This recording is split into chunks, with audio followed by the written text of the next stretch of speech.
मटिया के कोरी रे कोरी बनाबो के अरिया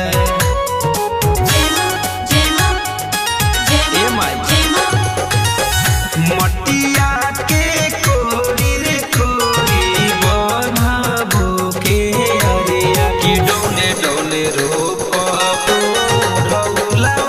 के रे फुलवा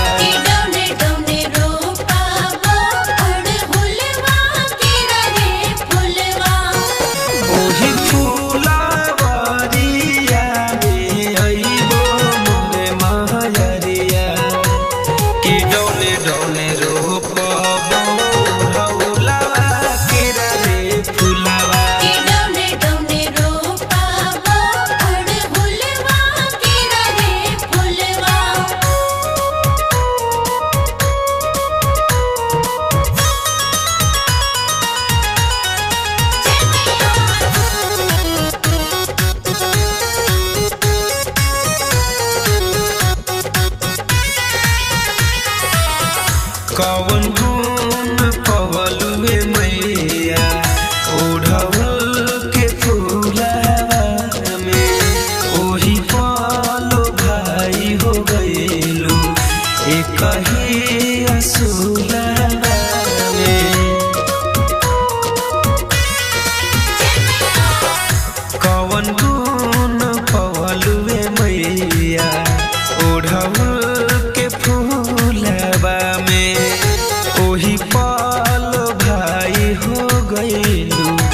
एक ही असुलवा में सेवका के भगती के करिह मैया कहबुलवा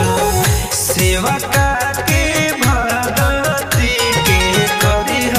मैया कहबुलवा की डौने डौने रोपबो ढौलवा के रे फुलवा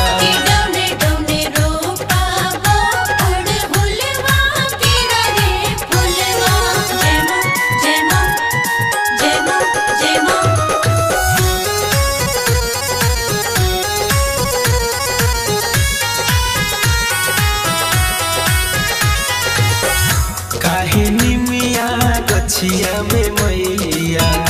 आसन लगावलू हो आतिहिते बफरवा होकर तबहु अपनावलू हो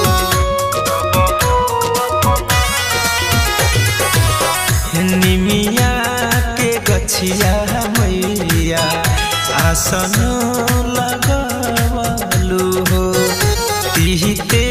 बफरवा होकर तबो अपनावलू हो झबलू